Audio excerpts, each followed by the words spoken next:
سب سے پہلے حضور صلی اللہ علیہ وسلم نے ابو لہب کی لونڈی حضرت صوبیہ کا دودھ نوش فرمایا، پھر اپنی والدہ ماجدہ حضرت آمنہ رضی اللہ تعالیٰ عنہا کے دودھ سے سیراب ہوتے رہے، پھر حضرت حلیمہ سعدیہ رضی اللہ تعالیٰ عنہا آپ کو اپنے ساتھ لے گئیں اور اپنے قبیلہ میں رکھ کر آپ کو دودھ پلاتی رہیں۔ انہی کے پاس آپ صلی اللہ علیہ وسلم کے دودھ پینے کا زمانہ گزرا۔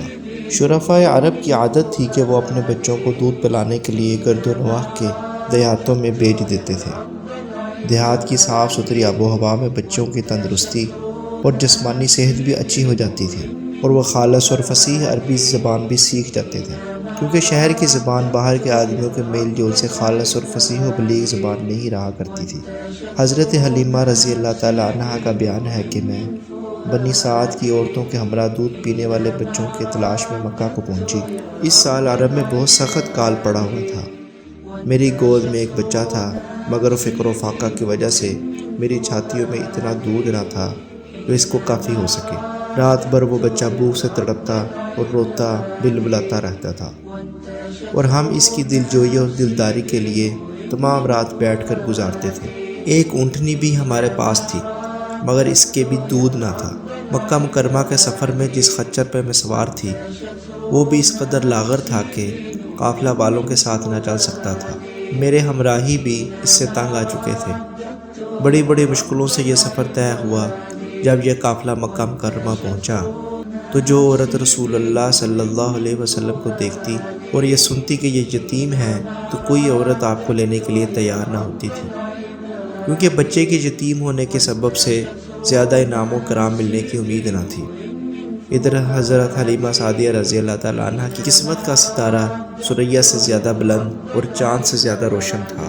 ان کے دودھ کی کمی ان کے لیے رحمت کی زیادتی کا باعث بن گئی، کیونکہ دودھ کم دیکھ کر کسی نے ان کو اپنا بچہ دینا گوارا نہ کیا۔ حضرت حلیمہ سعدیہ رضی اللہ تعالیٰ عنہا نے اپنے شوہر حارث بن عبد العزیٰ سے کہا کہ یہ تو اچھا نہیں معلوم ہوتا کہ میں خالی ہاتھ واپس جاؤں، اس سے تو بہتر یہی ہے کہ میں اس یتیم کو ہی لے لوں۔ شوہر نے اس کو منظور کر لیا، اور حضرت حلیمہ سعدیہ رضی اللہ تعالیٰ عنہا اس در یتیم کو لے کر آئیں، جس سے صرف حضرت حلیمہ رضی اللہ تعالیٰ عنہا اور حضرت آمنہ رضی اللہ تعالیٰ عنہا ہی کے گھر میں ہی نہیں بلکہ کائنات عالم کے مشرق و مغرب میں اجالا ہونے والا تھا۔ یہ خداوند قدوس کا فضل عظیم ہی تھا کہ حضرت حلیمہ رضی اللہ تعالیٰ عنہا کی سوئی ہوئی قسمت بیدار ہو گئی، اور سرور کائنات صلی اللہ علیہ وسلم ان کی آغوش میں آ گئے۔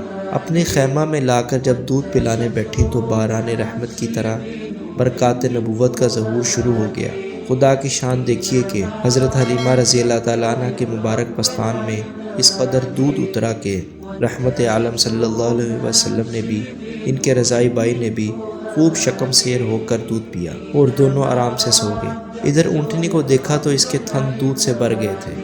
حضرت حلیمہ رضی اللہ تعالیٰ عنہا کے شوہر نے اس کا دودھ دھویا، اور میاں بیوی دونوں نے خوب سیر ہو کر دودھ پیا، اور دونوں شکم سیر ہو کر رات بھر سکھ اور چین کی نیند سو گئے۔ حضرت حلیمہ رضی اللہ تعالیٰ عنہا کا شوہر حضور رحمت عالم صلی اللہ علیہ وسلم کی یہ برکتیں دیکھ کر حیران رہ گیا، اور کہنے لگا کہ اے حلیمہ، تم بڑا ہی مبارک بچہ لائی ہو۔ حضرت حلیمہ رضی اللہ تعالیٰ عنہ نے کہا کہ واقعی مجھے بھی یہی امید ہے کہ یہ نہایت ہی بابرکت بچہ ہے، اور خدا کی رحمت بن کر ہم کو ملا ہے، اور مجھے یہی توقع ہے کہ ہمارا گھر خیر و برکت سے بھر جائے گا۔